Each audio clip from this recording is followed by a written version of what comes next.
Bigyan ko lang kayo ng update, no. So ito by far nakaano pala ako kasi it's ano oras na ba, alas 2:30 ng umaga.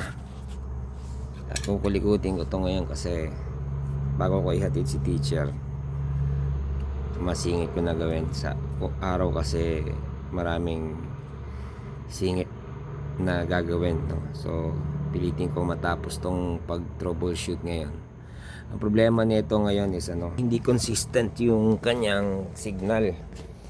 As you can see, itong signal light na to, yung signal light, itong signal light na to is hindi siya stuck. Teka, na lang. Yan, hindi stuck tong signal light. Sira na yung stock niya. Kaya pinalitan ko, pero yung wiring niya sa loob somehow lolo ko. Kaya na lang, nag-upgrade na lang ako. Hindi, ayusin ko na lang. Nice itong flashlight ko.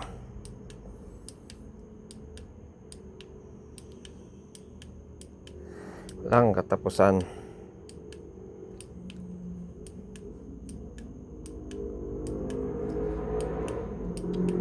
Yan, okay. So inayos ko itong, so problema nito ngayon ay kapag inon mo, kapag umilaw yan, ibig sabihin gumagana yan. Pero intermittent, hindi gumagana.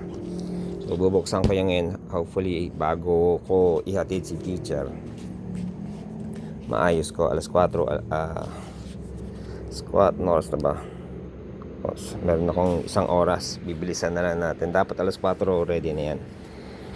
Update lang sa last video ko, naputok ng electrician itong charger ko ng cellphone. Ngayon, ito na yung sinasabi kong in-order ko from China.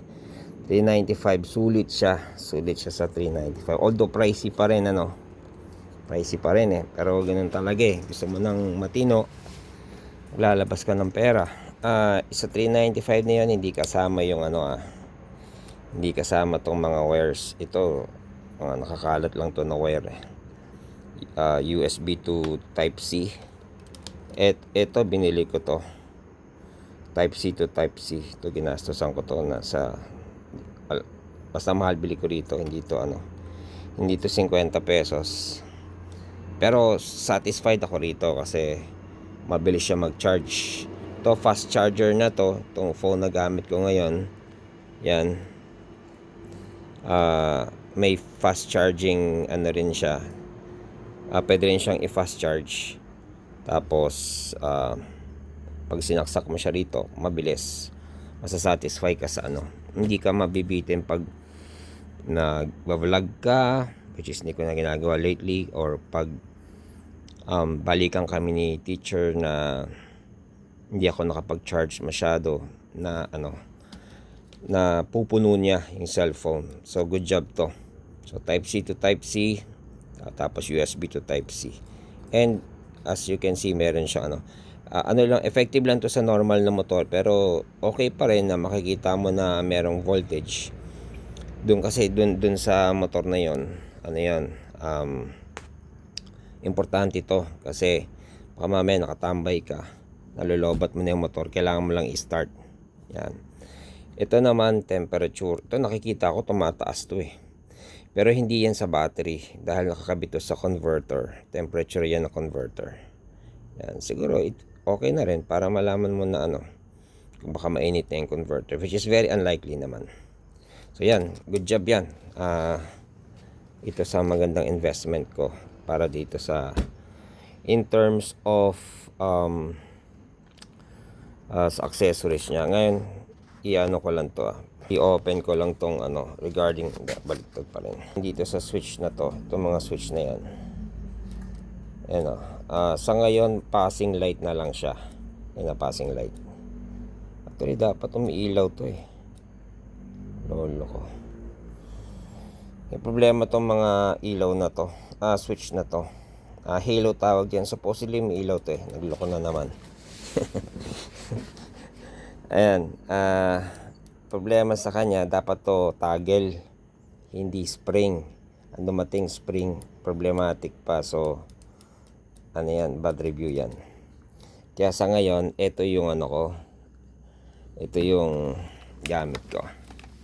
Yan. So ito sa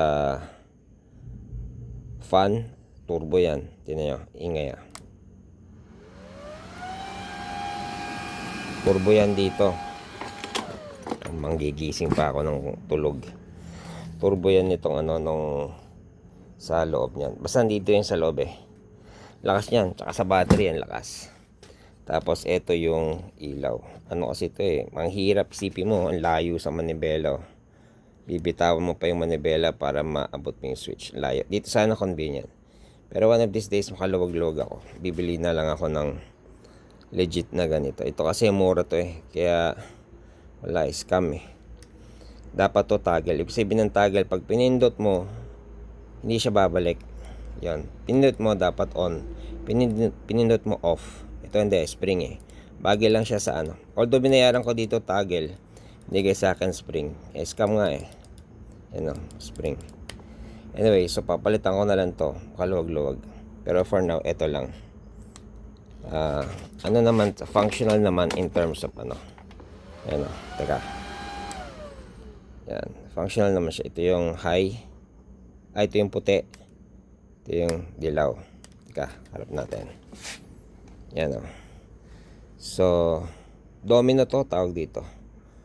High, off, dilaw. Yan. High, off, dilaw. Maano lang talaga, malayo sa kamay. Kaya nga, nag-attempt ako na ano, na kabitan to. Ayun, so bubuksan ko to ngayon. By the way, ang update dito sa stand ko, welding ko na to. Okay na yan. Pinag-aksayahan ko ng araw, matagal din natin to, 2 linggo mahigit. So, salamat sa Diyos at naayos na siya. Niingatan ko na lang, di ko na lang sinasandalan ng masyado pag naka-stand. Tapos ito, nakakatuwa na to kasi kapag tinatanggal mo sa pagka-center stand, bumabalik na siya mag-isa. Ginarasahan ko lang yung dito, yung pinaka-ehe niya. Yan, tapos hinabaan ko yung spring. Itong spring na to, gastado na to eh. Tsinaga ko lang na nahabaan para kahit papano may hila pa rin siya. Para hindi na ako bibili ulit. So, yun lang. Ano pa ba? So far, so good. Ito ko nga pala yung gulong dito sa isang mot. Pag ikakabit kita nyo, itong gulong nito, putput na ito kasi tinuro lang ng AI sa akin to. Kapag ito daw, itong maliit na yan, parang tinga na yan, ay pumantay dito, palitin na to. Kasi ako talaga nakakaramdam na ako ng dulas eh. Hindi ko na antay madisgrasya kami. Kaya pero stock lang binili namin. Ayun, stock yon. Problema niyan, December pa yan binili. Pag may problema yon at may problema yun, hindi ko na may re-return yun kasi hindi na ikabit ka agad eh. That's unfortunate, pero yun talaga eh. Anyways, lastly, gumigewang to. Kaya ginawa ko, chinek ko yung pressure nito below 30, nasa 20 na lang siya. So mamaya malalaman ko kung yon. Sana yon lang kasi minsan dinidiin ko to. Parang nalalambutan ako eh. So nasa 20 lang pala siya. So 33 ko siya roundabout.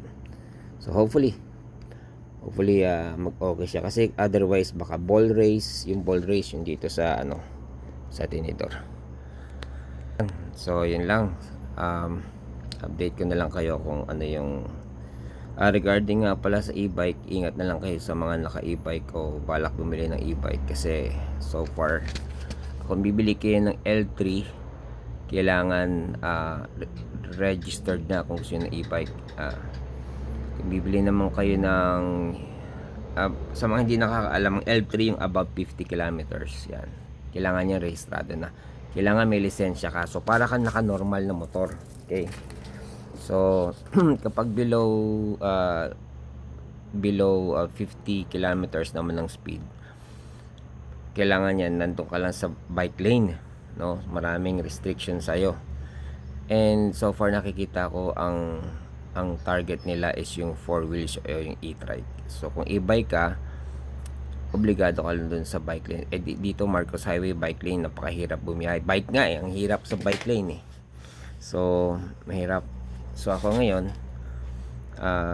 nag-iingat na lang ako kasi once na ma-involve ako sa accident, problema yun kasi hindi to rehistrado, hindi na mahirehistro. Kaya sabi ko nga, in a limbo to hindi marehistro sa LTO kasi sabi nila kailangan si Cambaog nagrehistro.